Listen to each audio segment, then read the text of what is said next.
4 figures de l'opposition en Côte d'Ivoire sont exclues de la liste électorale définitive publiée ce mercredi. Elles ne pourront pas être candidates à l'élection présidentielle d'octobre prochain. Tidiane Thiam, le président du Parti démocratique de la Côte d'Ivoire, PDCI, principale formation d'opposition, a été radié de la liste électorale en avril après qu'une décision de justice a relevé qu'il n'était pas de nationalité ivoirienne au moment de son inscription sur la liste. L'ex-président Laurent Gbagbo, son ancien bras droit Charles Blé Goudé et l'ancien premier ministre Guillaume Soro en exil sont quant à eux radiés de la liste depuis plusieurs années en raison de leur condamnation judiciaire et n'ont pas été réintégrés. Aucun de ces 4 hommes ne pourra se présenter à l'élection présidentielle ni même voter. D'autres opposants et candidats déclarés sont toutefois qualifiés. On peut voir l'ex-première dame Simone Eyive Gbagbo, l'ancien ministre du Commerce Jean-Louis Bilon ou encore l'ex-premier ministre Pascal Affi-N'Guessan. Depuis des mois, les principaux partis d'opposition demandent une révision de la liste électorale et la réintégration des candidats exclus. Le président Alassane Ouattara, 83 ans, au pouvoir depuis 2011, est sur la liste mais n'a pas encore décidé de briguer un 4e mandat.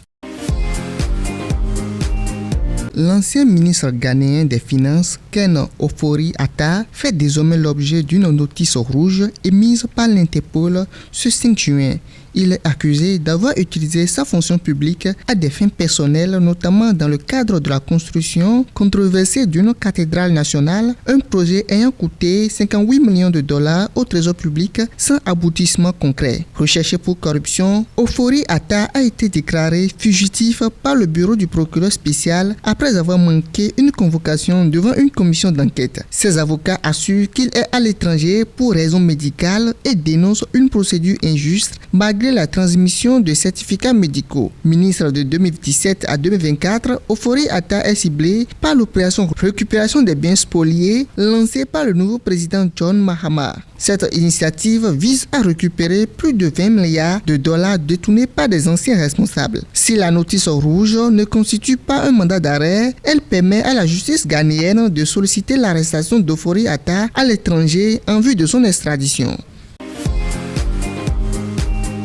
Lors du Conseil des ministres du 4 juin 2025, le président de la République Brice Clotaire Oligui Nguema a exprimé avec fermeté la volonté du Gabon de mettre fin à l'accord de partenariat de pêche durable signé avec l'Union européenne. En dénonçant un accord structurellement désavantageux, il ouvre la voie à une renégociation sur des bases plus équitables ou de nouveaux partenariats alliés sur les ambitions de souveraineté économique et de développement de la filière halieutique nationale. Oligui Nguema a dressé un constat sans appel. Les recettes issues de l'accord sont loin de refléter la valeur réelle des captures opérées par des navires européens. Elles ne compensent ni les coûts supportés par l'État en matière de surveillance et de contrôle, ni les pertes liées à l'absence de transformation locale. Cette décision est pour certains un tournant stratégique vers la souveraineté économique du pays.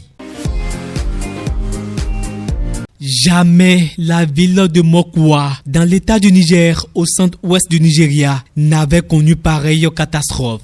Plus de 150 morts déjà comptabilisés, un bilan en constante augmentation et des centaines de disparus. Les opérations de recherche et de sauvetage sont en cours alors que des routes ont été endommagées et des maisons détruites. Au moins 3000 personnes déplacées et 2 ponts emportés. Un pont clé reliant les parties nord et sud-ouest s'est effondré, laissant les automobilistes bloqués et empêchant l'acheminement de l'aide humanitaire aux personnes dans le besoin. Selon l'agence météorologique nigériane, au moins 15 des 36 États sont menacés par des inondations. En 2024, au moins 1200 personnes y ont perdu la vie et plus d'1 million de personnes ont été déplacées.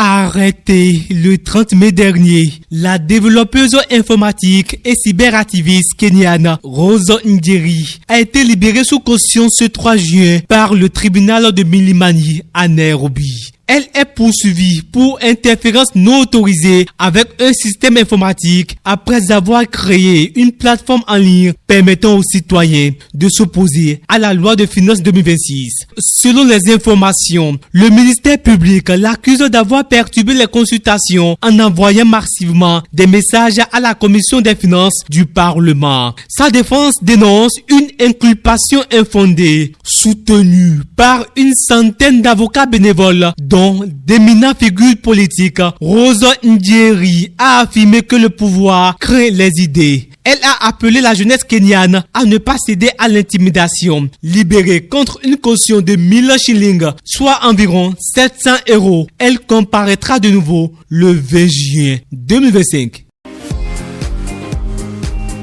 Ce 5 juin 2025, plus de 6 millions de Burundais sont attendus dans plus de 14 000 bureaux de vote pour élire 100 députés et conseillers communaux. Ces scrutins distincts de la présidentielle pour la première fois depuis la réforme constitutionnelle de 2018 interviennent dans un contexte de crise socio-économique marqué par des pénuries. Le parti au pouvoir, le CNDD-FDD, dominateur lors des 3 semaines de campagne, affronte de petits partis et quelques indépendants en absence du principal opposant, Agathon Rwanda, exclu du processus selon ses partisans. La réforme a réduit les provinces de 18 à 5 et les communes de 119 à 42. Le nombre de députés reste inchangé avec une répartition éthique de 60% Hutu, 40% Tutsi et un minimum de 30% de femmes. Les quotas éthiques ne sont plus exigés pour les communales.